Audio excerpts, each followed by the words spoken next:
The deck is slick with salt water. A cabin boy watches in horror as grim-faced pirates prepare the body of their fallen comrade. They don't just toss him overboard. They methodically tie a heavy cannonball to his feet. In a world where the only law was the absence of it, there was one rule that even the most hardened cutthroat feared to break. It wasn't about gold or mutiny. It was about the dead. Because pirates knew the most terrifying thing wasn't dying at sea. The most terrifying thing was the sea giving you back. A standard 9-pound cannonball was tied to the feet, about 9 pounds of cast iron. A piece of the ship's firepower turned into an anchor for the soul. These men, who robbed, killed, and betrayed for profit, suddenly showed an almost religious reverence for the fallen. This wasn't respect. It was fear. Something compelled them to spend precious time and energy on a complex ritual when enemy ships could still be nearby. This act holds the key to the entire psychology of the pirate era. Pirate articles, like the Code of Bartholomew Roberts, detailed the division of plunder and punishments for cowardice. But this most crucial ritual was never written down. It was more important than any written law, passed down as an unbreakable, grim tradition. And it wasn't just about the cannonball. The body was wrapped in old sailcloth, a gruesome task typically performed by the ship's sailmaker. Only he had needles large enough and thread strong enough. Legend says he made the final stitch. Straight through the deceased's nose, the feet were bound as tightly as possible. Every element of this ritual was not a tribute, but a step in a safety protocol, one designed to protect not the dead but the living. The final stitch through the nose had a dual purpose. First, to ensure the person was truly dead, as the pain would have woken them. Second, a superstition that it pinned the soul to the body, preventing it from becoming a ghost. Here, we will crack this code. The most obvious explanation is sanitation. A dead body in a hot climate is a breeding ground for disease. This is logical, but it doesn't explain the ritual. To stop disease, you could simply toss the body overboard, quick and clean. But they didn't. This means they feared something worse than dysentery. They feared something worse than yellowjack, the sailor's name for the yellow fever that could wipe out an entire crew in a week. The very fact that they handled the body, risking infection, proves one thing. In their minds, the supernatural threat was far more real than the biological one. Perhaps then, it was about morale. Sending a comrade off with honors is important for a crew. This is also true, but the Royal Navy buried its dead with no less dignity, and their rituals were entirely different. The naval ceremony was rooted in grief. The pirate ceremony was rooted in carefully concealed panic. His Majesty's sailors had a priest and the Book of Common Prayer. Their goal was to send the soul to God. Pirates had no priests. Their ritual was not a prayer but a technical manual for neutralizing a corpse, a guarantee that it would never return. Now, put yourself on that deck for a moment. You've just survived a boarding action. Adrenaline is still coursing through your veins. Next to you lies someone less fortunate. Your first, instinctive desire is to get rid of this grim reminder of death as quickly as possible. But the captain orders the start of a long, methodical procedure. The acrid smell of gunpowder and blood still hangs in the air, yet you're told not to clean your muskets or patch the sails. You're told to sew up a corpse. This was the clearest possible statement of priorities on the ship. First, we secure ourselves from the dead, then, from everything else. And this is where the grim biology begins. After death, the human body decomposes, producing gases. In water, it initially sinks. But after a few days, these gases can push it back to the surface. Imagine a bloated, unrecognizable corpse floating up next to your ship in the middle of the ocean. For us, it's merely disgusting. For a 17th century sailor, it was a sign. This process is called putrefaction. Bacteria inside the body produce methane and hydrogen sulfide, turning the deceased into its own nightmarish life jacket. In the warm waters of the Caribbean, this could happen in just 2 or 3 days. So the practical reasons don't hold up. Pirates weren't afraid of disease or low morale. They were afraid of the body itself. A surfaced corpse wasn't just a body. In the crew's eyes, it became a harbinger of a curse, a soul rejected by the sea itself, And that meant only one thing. It would now come back for them. Its soul had been cast out even from Davy Jones's locker, the mythical seabed where all who drowned were sent. And if even the sea devil wouldn't take you, your place was now among the living, as an eternal terror. Sailors had various names for this phenomenon: the floater, the returner, a bad omen. To see one meant the entire ship was cursed. It was the most terrifying omen, worse than the Flying Dutchman, because this ghost was your comrade, not some distant legend. In essence, it was a maritime version of the Draugr, the undead creature from Norse sagas that guards its treasure and kills the living. Only here, the treasure was the crew's lives, and the grave was the entire ocean. And this Draugr wasn't a mythical warrior. It was the man you shared a drink with yesterday. For a regular sailor, this was a bad omen. For a pirate, whose soul was already heavy with sin, it was a personal ticket to hell. They believed the sea was a living entity. If it spat out a body, it meant the sea had refused to accept a sinner's soul, and that meant it wouldn't accept their souls either. This was existential dread. Imagine a bouncer at the filthiest port tavern, a place that welcomes the lowest dregs of society, grabbing you by the collar and throwing you out, saying, "You're too wicked even for us." That's what a pirate felt when the sea, their only home and ally, rejected one of their own. Now, let's look at this from the captain's bridge. For him, a floater wasn't a mystical threat, but a direct threat to his authority. One such incident, and the crew would be on the verge of mutiny. Sailors would start seeing omens in every seagull. Discipline would collapse. Therefore, the ritual was not just superstition, it was a critical tool of control. The captain had to show that he knew how to negotiate with the sea and protect his crew. A man like Blackbeard, who wove lit fuses into his beard to look like the devil, understood the power of theater. For him, this ritual was not superstition, but a performance. He was demonstrating to his crew that he controlled not only the living, but also the dead, and even the will of the ocean itself. This terror wasn't unique to pirates. It's part of a vast tapestry of maritime superstitions. Mermaids luring men to their deaths, sirens, the kraken, all are attempts to rationalize the irrational fear of the abyss. But the story of the returner was the most personal and the most real, because it was based on a genuine biological process they couldn't explain except as supernatural. To a 17th century sailor, the ocean was what outer space is to us, an infinite hostile void where the laws of the land do not apply. Their superstitions, from forbidding whistling on deck to this burial ritual, were their version of NASA's checklists, safety protocols for survival in an alien environment. So the objective was clear.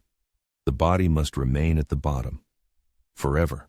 Simply sinking it was a gamble. They needed a reliable, foolproof method, an engineering solution to a mystical problem. And the pirates created one.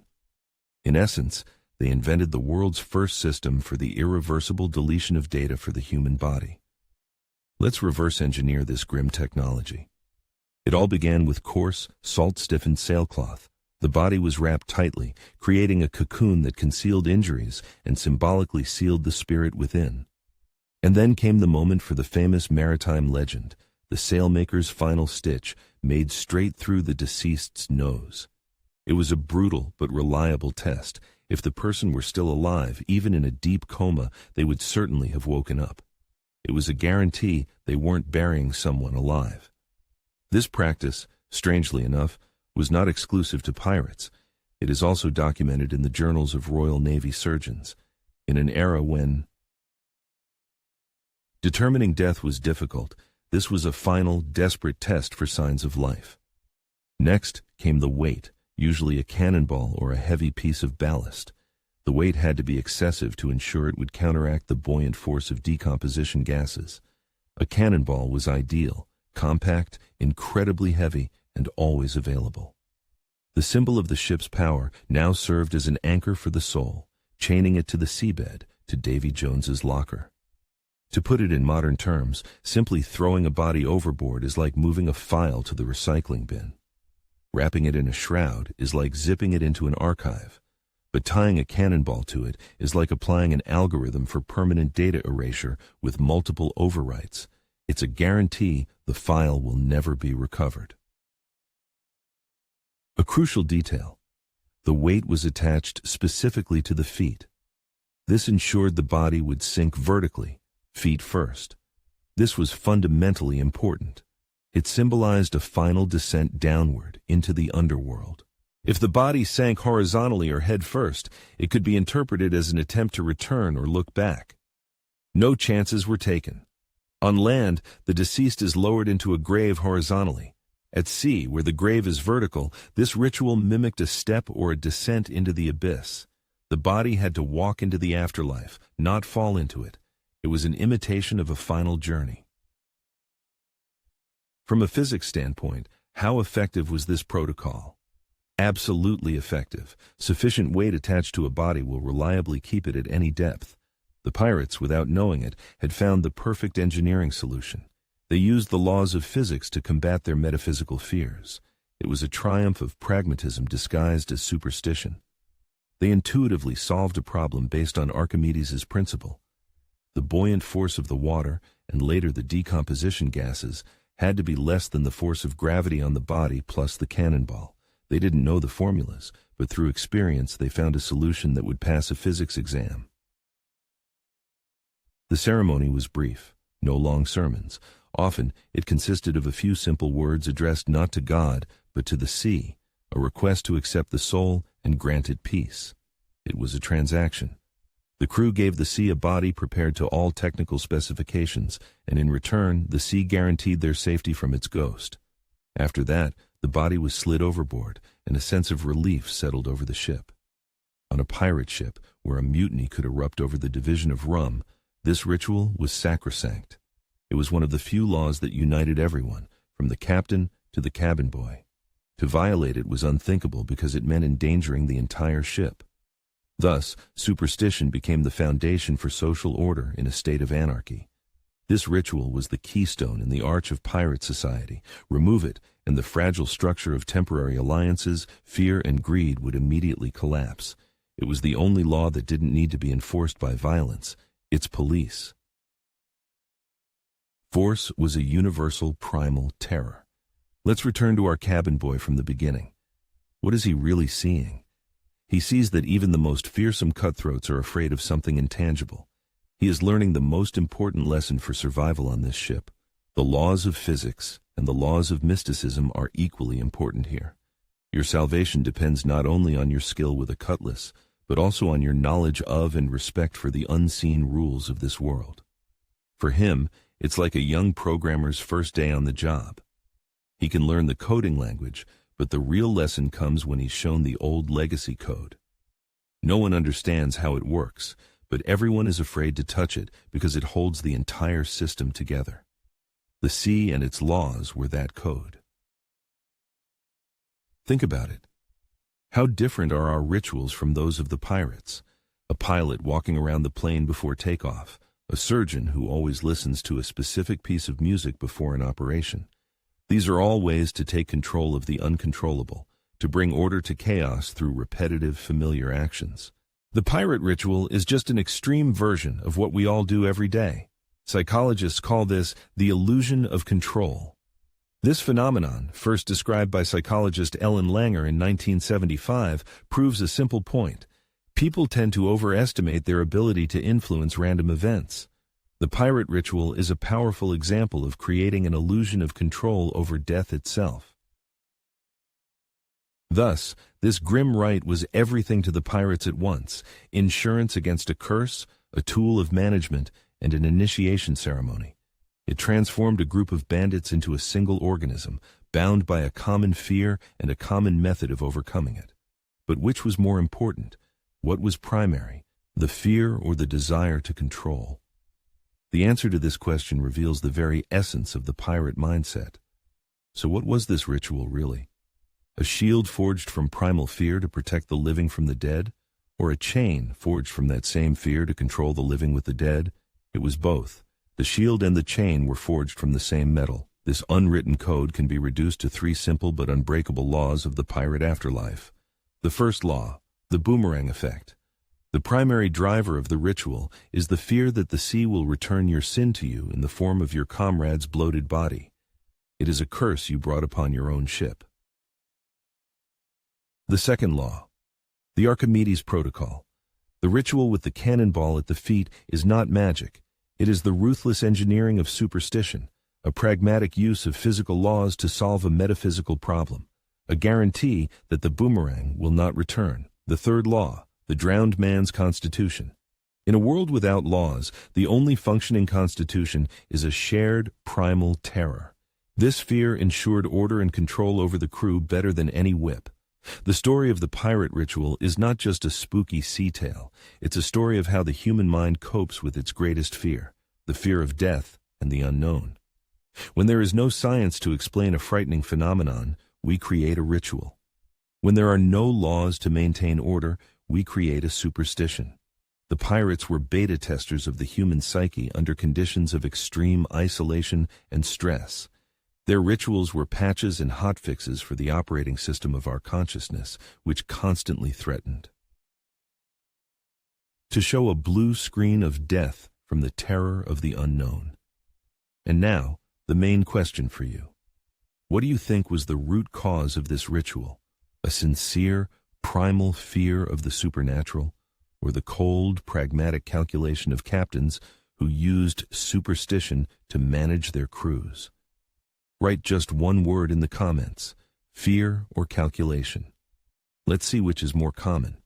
It's the eternal debate about human nature. What drives us primarily? Our inner demons or external manipulators? Your answer in the comments is your vote in this debate.